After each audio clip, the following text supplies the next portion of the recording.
আওয়ামী লীগের অনেক প্রভাবশালী নেতা পালিয়ে গেছে। সর্বশেষ ওবায়দুল কাদের কদিন আগে পালিয়ে গেছে। আমরা সবাই জানতাম যে সেই যশোর ক্যান্টনমেন্টে সে লুকিয়েছিল।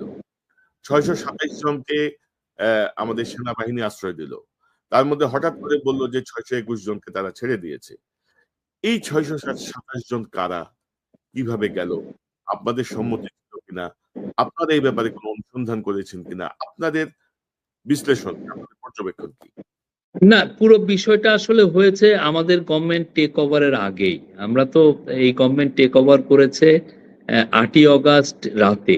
তার আগেই আপনি ৩-৪ দিন গিয়েছে। ওই সময় আসলে এই ঘটনাগুলো ঘটেছে। তো ফলে ওইটার মধ্যে কিছু অস্পষ্টতা আছে। আমরা চেষ্টা করছি পুরো ডিগ আপ করতে। কি হয়েছিল? কারা আদৌ আশ্রয় নিয়েছে কিনা? কারা আশ্রয় নিয়েছে? কি ঘটনাটা কোথায় যেয়ে শেষ হয়েছে? এগুলো জানার জন্য। কিন্তু ওই যে আমি বললাম যে ঘটনাটা ঘটেছে হচ্ছে ৫ থেকে ৮ তারিখের মধ্যে। যেই সময় আসলে আমাদের জুরিসডিকশনই ছিল না। আমরা তারপরেও পুরনো দেখছি। আর একটা জিনিস, এই সময় কোন পুলিশও ছিল না। শফিক ভাই ৫ থেকে পুলিশ ৮ তারিখ টোটালি পাঁচ মিসিং থেকে ইন অ্যাকশন ছিল। ৮ তারিখের মধ্যে তারা আশ্রয় নিয়েছেন, কিন্তু তাদেরকে ছেড়ে দেওয়া হয়েছে তার ১ মাস পরে সম্ভবত ১ মাস বা ১.৫ মাস পরে। না, আইএসপিআর এটা সবগুলো সত্য না। তো এবং আমরা ধরেন কিছু দেখেছি। আমি যদি বলি যে গত মাস ৩ আগে স্পিকার শিরীন শারমিন চৌধুরী তিনি সেনাবাহিনী ক্যান্টনমেন্টের একটা বাসায় আশ্রয় থেকে তিনি তার পাসপোর্ট করার চেষ্টা করেছেন। সেটি ধরা পড়েছে। কিন্তু সে কিন্তু এখন অ্যারেস্ট হয়নি কিন্তু। তার ব্যাপারে কিন্তু আপনাদের এক ধরনের এগুলো বিষয়ে আমার মনে হয় যে কিছু অনেক অস্পষ্টতা আছে। আমার মনে হয় এটা এক ধরনের রিউমারও প্রচুর আছে। আমরা যেটা রিয়ালিটি পাসপোর্টের লোকজন তার বাসায় যেয়ে থাম্ব ইমপ্রেশন নিয়ে আসছে, তাকে অফিসে আসতে হয় না। এগুলো তো প্রামাণ্য দলিল হিসেবে আবির্ভূত মানে না, আমি পাসপোর্ট কর্তৃপক্ষর মানে পাসপোর্টের যিনি চিফ তার সাথেই কথা বলেছি। উনি এই বিষয়টা অস্বীকার করেছেন। মানে উনি অস্বীকার করলে তো হবে না। এটা তো ডকুমেন্টেড সবকিছুই। সেটা পাসপোর্টের জন্য আবেদন করছে, সেটা থাম্ব ইমপ্রেশন যে তার বাসা থেকে যে নিয়ে আসছে, পাসপোর্টের ডিরেক্টরের আমার তো অফিসিয়াল কথা বলতে হবে। আমি অফিসিয়ালি যেটা জানি সেটাই আপনাকে বলছি। শফিক ভাই, আমি আপনার সাংবাদিকতার যে ব্যাকগ্রাউন্ড বা আপনার যে লেখালেখি বা আপনার যে বক্তব্য সেই জায়গাটায় আমরা আপনাকে ঠিক আমলাতান্ত্রিক ব্যক্তি হিসেবে দেখতে চাই না। আমরা চাই যে আপনি মানে সাংবাদিক, আপনি তো ভাই এই চাকরি ছেড়ে দেওয়ার পরেও তো আপনি সাংবাদিকতা করবেন, তাই না? আপনি আবার আশা গণমানুষের আছে, জি। করবেন।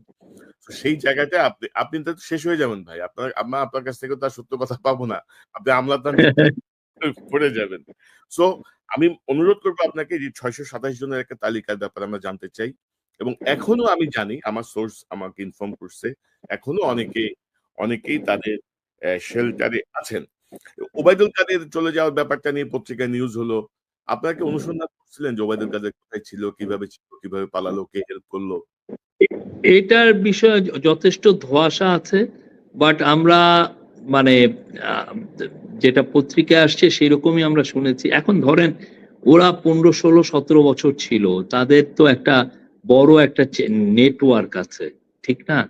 আপনি আর যে পুলিশটাকে আপনি পাঠাচ্ছেন তাকে অ্যারেস্ট করতে, দেখা গেল যে সেই পুলিশকে হয়তো বা ওবায়দুল কাদেরই প্রমোশন দিয়েছে।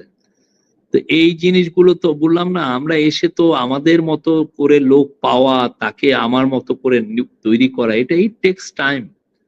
আপনি ইচ্ছা করলেই তো আপনি কাকে ট্রাস্ট করছেন। আপনি এমন একটা মনে আছে যে আমরা একজনকে নিতে গেলাম, যে দেখা গেল যে সে ১ মাস ধরে সবাই বলল যে উনার মতো মানে ভালো অফিসারই হয় না। যেই হচ্ছে তারপরে যখন তাকে অ্যাপয়েন্টমেন্ট লেটারটা দেওয়া হবে, দেখা গেল যে তার হাজার হাজার ছবি বের হচ্ছে। ধরেন আওয়ামী লীগের লিডারদের সাথে টুঙ্গিপাড়ায় সব জায়গায়। তাহলে বোঝা গেল যে উনি আসলে ওদের ক্লোজ ছিলেন। এত তো ছবি, ১টা ২টা মানুষের ছবি থাকতে পারে। হ্যাঁ? এত তো ছবি থাকার কথা না। তো এই বিষয়গুলোই আপনি ইচ্ছা করলেই অনেক সময় যদি আপনি হাইডিং এ থাকেন বা থাকেন।